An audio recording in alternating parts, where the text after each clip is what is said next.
Hey, so I've put together this small little course in order to walk with you through getting started with your photography. So every day I'm just going to be posting one-minute video discussing one aspect of photography. And by the end of this course, you are going to be able to take fantastic pictures just like these.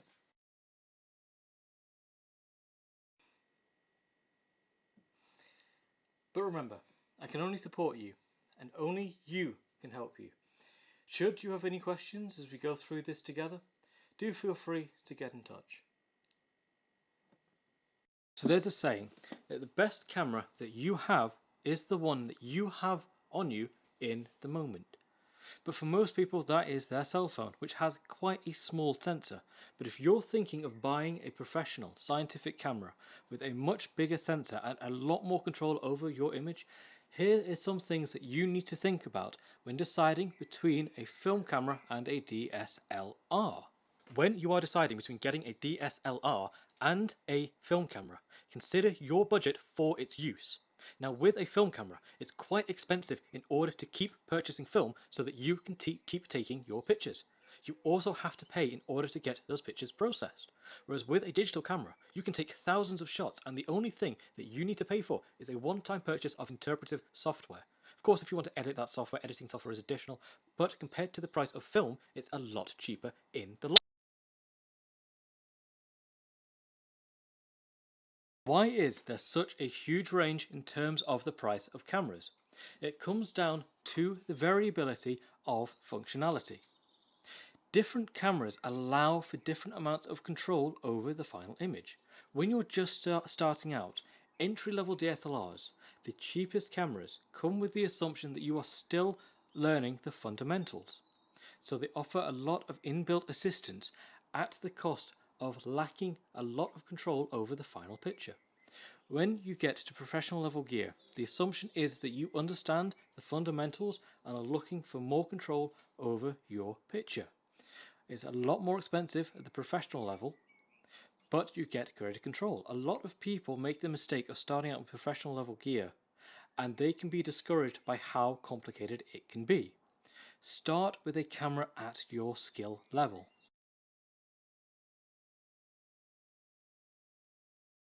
Before you buy your first camera, you need to watch this video. Now, your camera is going to come with something called a kit lens. A kit lens is a variable zoom lens that allows you to photograph a wide range of subjects. But with a kit lens, because it is a slightly cheaper lens, the glass is not as sharp as you'll find in the more professional lenses. Now, when you're just starting out, a kit lens is perfect for allowing you to explore a range of subjects, but later down the line, when you know what kind of things you're going to want to photograph more of, it's good to invest in a lens that specializes in that field. As you look into purchasing your first professional lens, consider the subject matter that you're going to be photographing most, and then get a lens that specializes in that subject matter. For example, let's say that you're going to be photographing portraits. Typically an 80mm lens is perfect for this, whereas if you're going to be photographing nature, you want either a 300mm or an 800mm lens. These can be quite big and you can get variable zoom lenses that cover that angle. But a prime lens, a lens that is at a fixed angle, is able to offer much sharper pictures and allows you to use a much wider aperture.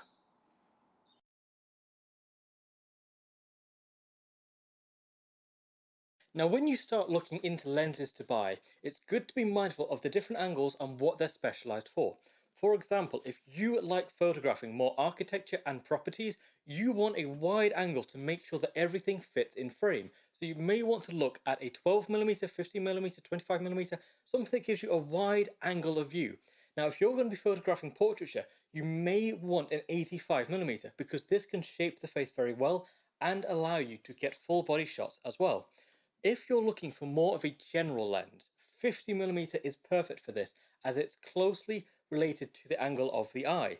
Now, if you're photographing wildlife, it's good to get a zoom lens that covers 300 to 800, as this allows you to stand at a safe distance away from the subject whilst also ensuring that you can see all of the details without having to crop in post.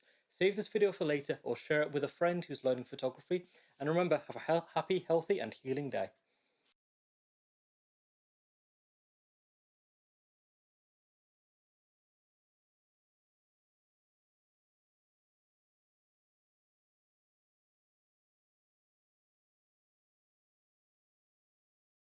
So without flash gives the camera complete control over its exposure settings to try and get the best picture. However, it isn't always right, and some pictures may be over or underexposed and require fixing in post.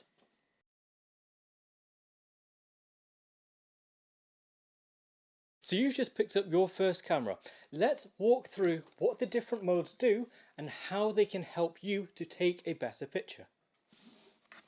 Now, aperture priority, that's A, allows you to control the aperture while the camera controls the ISO and the shutter speed.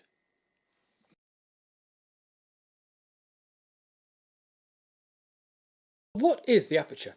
Inside of your lens you have a series of interconnecting leaves, and in the center of these leaves is a small opening through which light is able to pass through and reach your sensor. Now with the aperture, this controls the amount of things in focus. As the f-stop, as the aperture increases, you're going to be increasing the number of things in focus. As it decreases, you're decreasing the number of things in focus. Now as the aperture controls the diameter of the opening through which light hits the sensor, it's controlling the amount of light that's going to be influencing your image. Meaning that if that aperture is wide open, there's a lot of light rushing to that sensor, whereas if it's quite closed down, there's not going to be as much light hitting your sensor.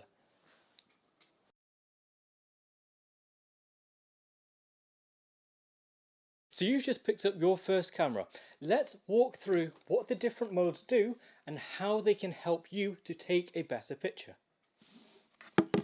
Now shutter priority, that's the S, is shutter priority. You can control the shutter whilst the camera will control the aperture and the ISO.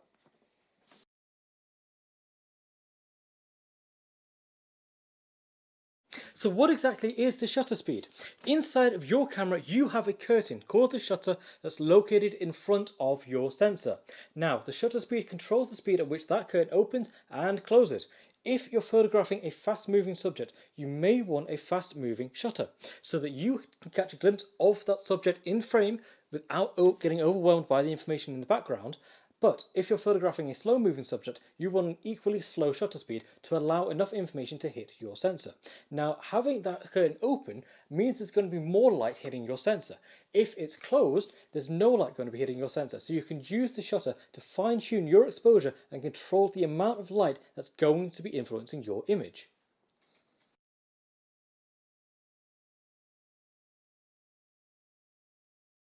So you've just picked up your first camera. Let's walk through what the different modes do and how they can help you to take a better picture. Now manual mode gives you complete control over the camera and the camera settings. On Nikon that's denoted by the M.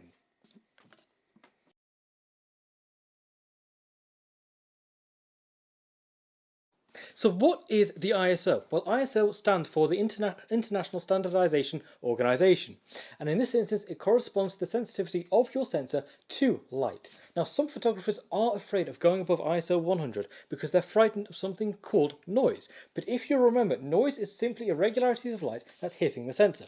If your image is otherwise correctly exposed using the aperture and the shutter speed, you don't need to worry about noise. And even if you do have noise, we have post-processing software that's able to deal with noise. Now with ISO, you can use this to allow you to shoot with a fast shutter speed and a very high aperture, even in low light situations.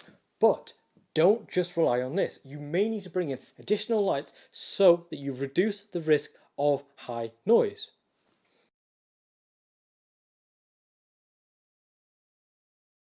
Should you photograph in RAW or in JPEG, the Joint Photographic Expert Group?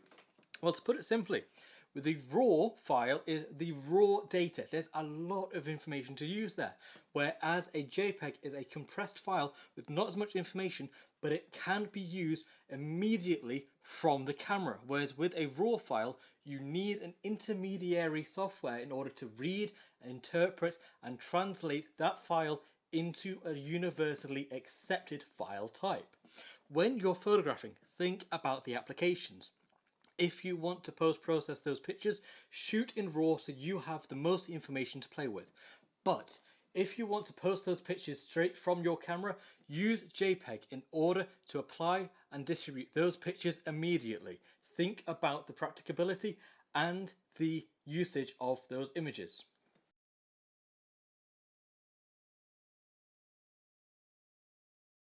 Do you even need a tripod? Well,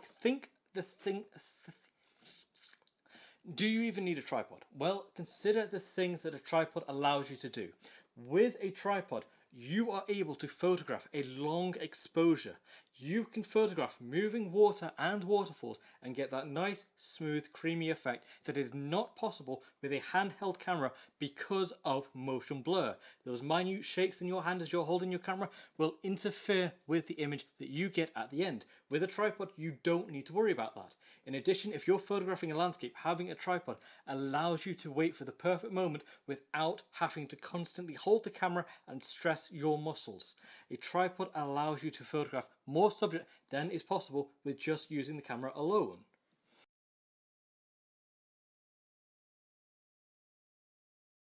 What tripod would I recommend beginners start with? My first tripod was the Velvon 440. Now this tripod is lightweight, easy to maneuver, has a balance wobble, and allows for both horizontal and vertical work. It is a very good and very inexpensive tripod, which is what you're looking for if you're just starting out. You need to know this before you get the Velvon 440. Because of the legs being spaced as they are, and with there not being an option to really change that angle, it takes up quite a lot of space, which was one of the reasons why I had to get a replacement. I accidentally stepped on one of these legs and it snapped very easily. But I have had this for a very long time and it has suited me very well for a very long time. But do bear in mind that it is cheap, and so it's made cheaply.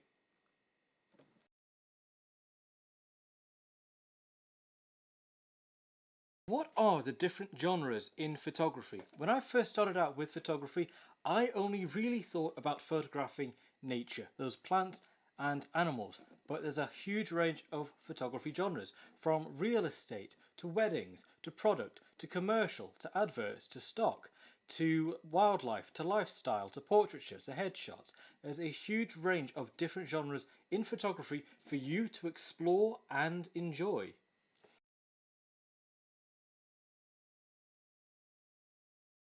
When you're out photographing wildlife, the key to a successful session is to understand your species. If, for example, you're going to be photographing rabbits, these are typically found near hedgerows and near grassland.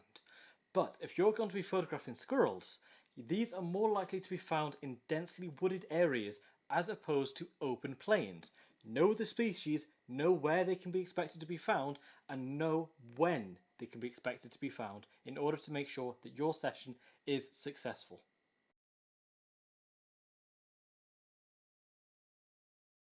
You are finding that your hands are shaking as you're taking pictures, which is leading to blurry photographs. Here is one trick in order to make sure that you can take clearer pictures. As you have your subject lined up, make sure that you take a deep breath and then pull the trigger on your exhale. Make it slow and steady and make sure that your subject is kept in focus.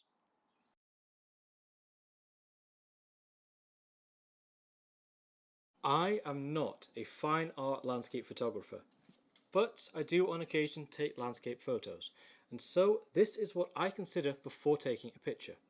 First and foremost, I consider the composition.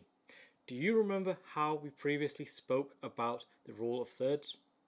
I'll also think about the story that can be told with the scene, be it a directly told story or an implied story. I'll also think about the complementary colours in the scene and how they pair. and how that influences the overall story.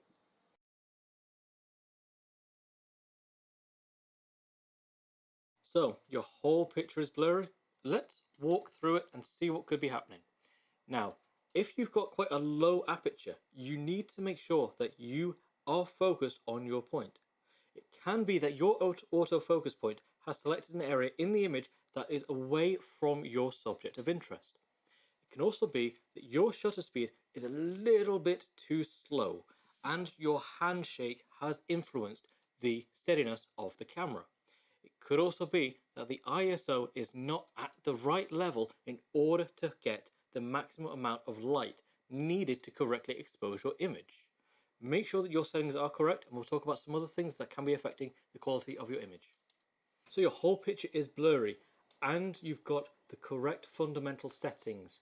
So what else could be happening is that your lens needs an upgrade. If you're still using the kit lens, the glass in this is not the best, and so the amount of information that your sensor is picking up can be insufficient to get the quality of the image that you want. It can also be that the sensor inside of your camera body is insufficient. However, most DSLRs are able to capture high resolution images and generally will have a 20 megapixel or greater sensor. The quality of your glass is one of the biggest determinants in how sharp your picture can be, as this controls the quality and amount of information hitting your sensor.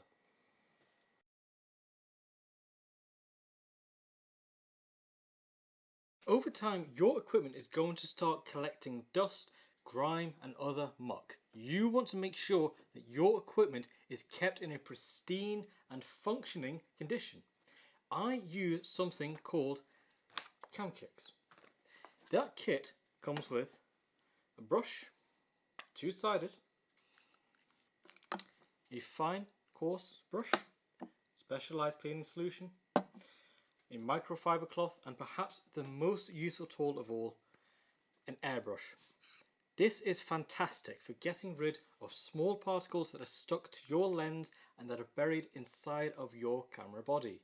You don't have to clean your equipment, but if you value it, you will.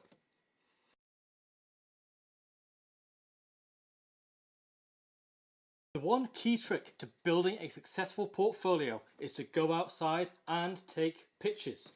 But if you want to be sharing this portfolio with people, you need to know how to share it. Now, a long time ago, you'd have to print it out into a booklet and go to different agencies or to bring it with you wherever you're talking to a potential client. Now you have the options of having online portfolios. Now you have access to social media channels as well as dedicated websites to show your portfolio. You have Instagram, you have Meta, you have Vero, you have Twitter, you have Pin, you have all of these online platforms that are free that allow you to share your work. Only share the very best pictures from your sessions and make sure that you are continuously rejuvenating your portfolio to show that you are always refining your craft.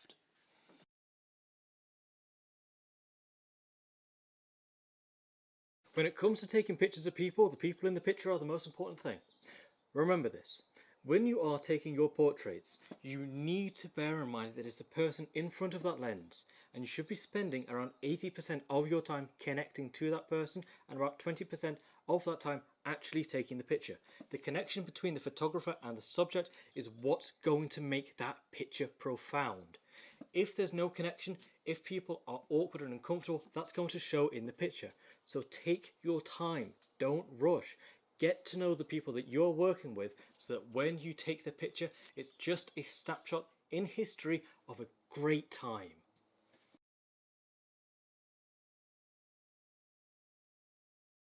Capturing emotion in photography is all about being a good witness. You are not there to try to control anyone, though you can guide. You are simply to be a part of the background and allow the people in frame to tell their own stories. Simply, you are there to witness.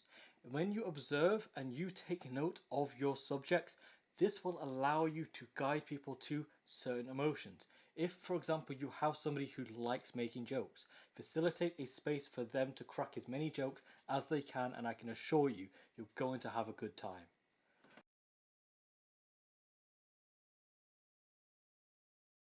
The day of filming this video, England is currently going through a heatwave, so I'm just going to take a moment to talk you through how you can deal with glare if you are having a headshot taken.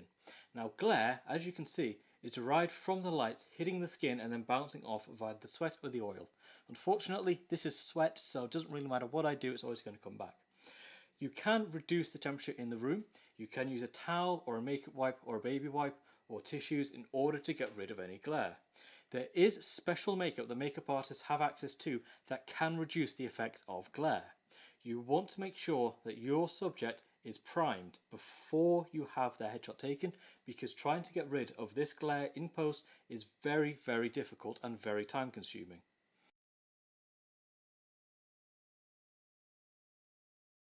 With a black and white, it's perfect for having a strong statement, but it's not so good at forming relationships. That's because of the lack of familiarity with seeing in black and white. Most of us see in color. So when you have a portrait done in black and white, it creates a very striking image. Now, what you want to consider when you are taking a black and white portrait is that having strong contrast is going to have a bigger impact. You can have low contrast, of course, but if you have a strong difference between those in light and those in shadow, it's going to be a lot more impactful. But make sure that your picture is properly exposed. You want to retain the detail in the highlights and in the shadows, and you want to make it very clear what you want your viewer to focus on. If it's the whole landscape, you can lose a little bit of the impact, but if it's a singular subject in frame, you want to make sure that everything is guiding your viewer towards that subject.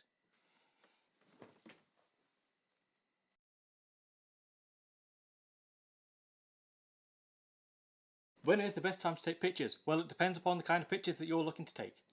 If you want pictures with a beautiful golden glow, you want to photograph at something called golden hour. Now, golden hour is an hour after sunrise and an hour before sunset. It creates this beautiful golden glow that's very, very famous. If you want pictures with a high contrast, you want to be photographing at around midday. If you want pictures with diffused light, photograph when the sun is at around 45-degree angle to you. Of course, weather conditions do also play a part, and it's best to photograph your portraits when the weather is partly cloudy with breaks in the clouds, as this allows you to get beautifully diffused light and work with high intensity light when you have those breaks. Save this video for later or share it with somebody who's learning photography.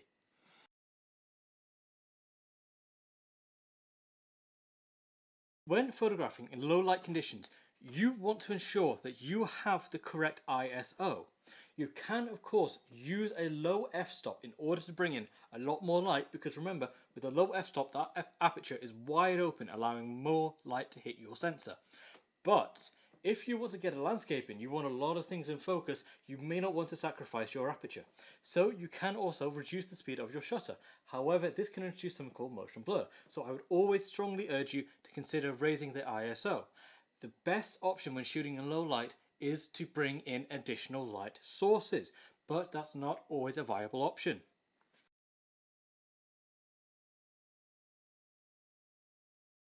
We've talked a little bit about composition, about depth of field, and about your exposure. Let's talk a little bit more about composition. Now, you may have heard of something called leading lines. Leading lines are essentially using the lines on objects in order to guide our viewer towards a subject of interest. Now, they don't have to be necessarily lines going directly towards the lens. They can be lines in the horizon that are guiding towards eyes or other items of interest in frame. Essentially, leading lines guide the viewer towards what you want them to look at. Save this video for later or share it with a friend who's learning photography. Have a happy, healthy and healing day, and make sure to take some fantastic photos today.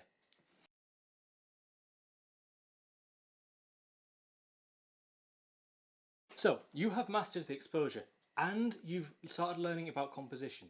Let's talk a little bit about telling story with your pictures by using the depth of field. Do you remember how we mentioned the foreground, the midground and the background? Well, the depth of field relates to the depth of which we are in focus, and this correlates to what subject in frame is going to be our point of interest.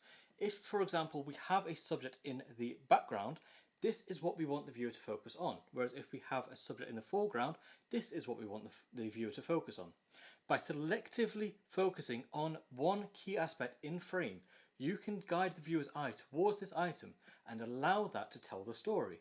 If, for example, you have two characters who are talking, but one of them is not listening, you can have the focus on one character solely to convey the idea that the other one is out of focus. They're not paying enough attention, so they're not clear. Make sense?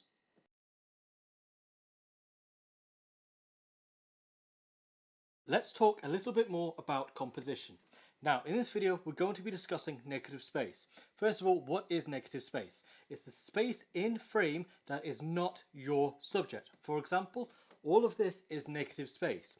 You can use negative space to frame your subject, but if the only thing of interest in frame is your subject, you want to ensure that your subject is filling as much of that frame as you can, unless this negative space is contextualizing your subject. Remember this and save this video for later. It is always best to get the picture right in camera, but in post-processing you can use cropping to achieve a composition that you want, generally. Do you remember how we talked about negative space? You can use cropping in order to choose how much negative space is surrounding your subject. If your subject is the main focus in the picture, you can crop close to that subject to ensure that only the most important elements are shown. However, do bear in mind that cropping can lead to a loss of information and distortion in the picture. If you crop too much, your picture can become very blurry and very pixelated. So make sure that you are cropping carefully and only as a last resort.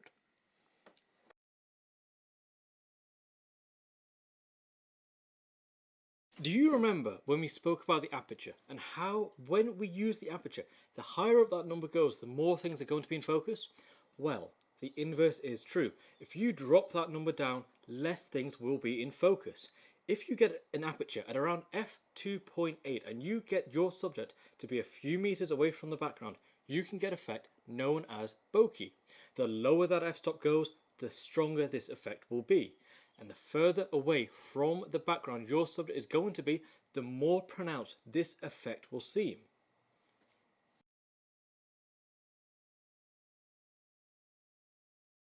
You need to avoid this common mistake in photography.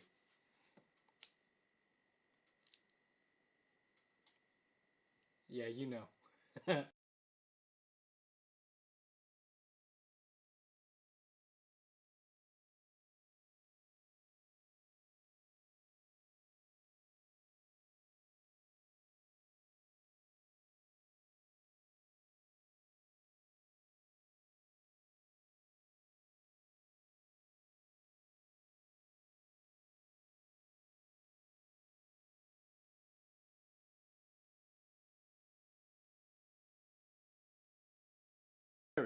Ideally, you want something similar to a very low bell curve, where most of your detail is going to be in the midtones, and you don't want these high peaks in either highlights or the shadows unless you're working with black and white and you want high contrast. Save this video for later or share it with somebody who's learning photography. And remember, have a happy, healthy and healing day.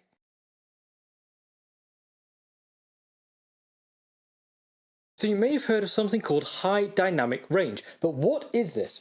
Well, you will have noticed that in some situations, one exposure setting for one thing in scene is inadequate for another thing in the scene. For example, if you're exposing for the sky, you're going to have a very dark ground, but if you're exposing for the ground, you may have a very grey sky. Now, high dynamic range means that both of these are correctly exposed, and you can achieve this effect through something called bracketing.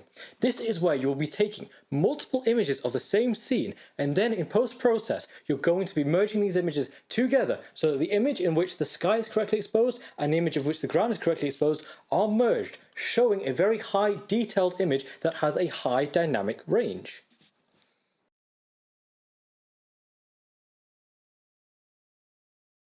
So you have just mastered your exposure triangle and you're able to get details in both the highlights and the shadows at the same time. Very well done. It takes a lot of practice to get there and you've done it. Very well done. Now let's talk quickly about the different types of light that are available for you to allow you to paint your pictures. Now you have hard light and its opposite, soft light. With hard light, light is very intense. It creates very strong contrast in your picture, opposed to soft light, where light is gently illuminating your subject. You can get these different effects by diffusing the light through a certain material. You can also get this by using off-camera flash at different strengths. But let's talk about that a little bit later.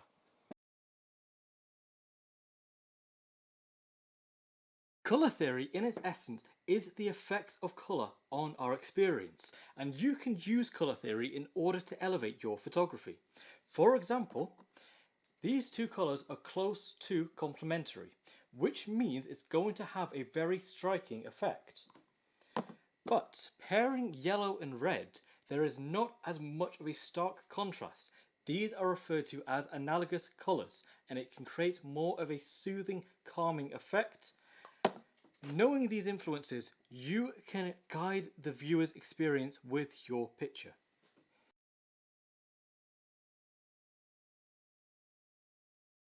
Watch this video if you're thinking of starting a photography business. Some photographers early in their careers make the mistake of thinking that having a good portfolio means they're going to have a good photography business. Unfortunately, a good portfolio isn't enough to succeed. A business must be centered and focused solely on the client. You need to have at the forefront of your mind your client, what matters to them, what problems of theirs are you able to solve with your expertise. It's not enough to be able to take great pictures. You need to be able to provide a great experience and a great solution to the challenges that they're facing.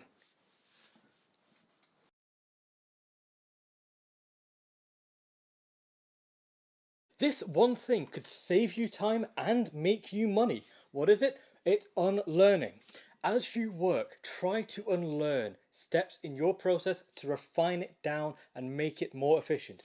As you optimize your workflow, you're going to be able to work on bigger and better projects and provide a better quality experience for your clients, making you the preferred photographer in your field. Save this video for later and try and unlearn just one thing today.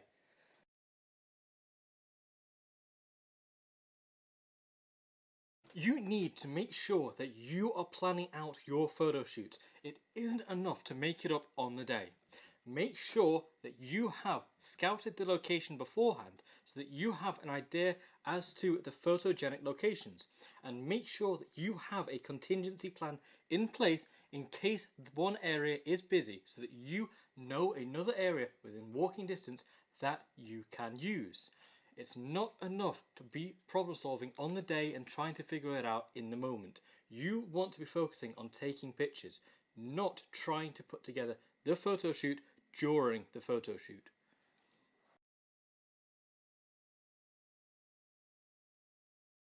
So if you want to take some self-portraits and using the timed release is impractical, you need a way to control the shutter at a distance from your camera.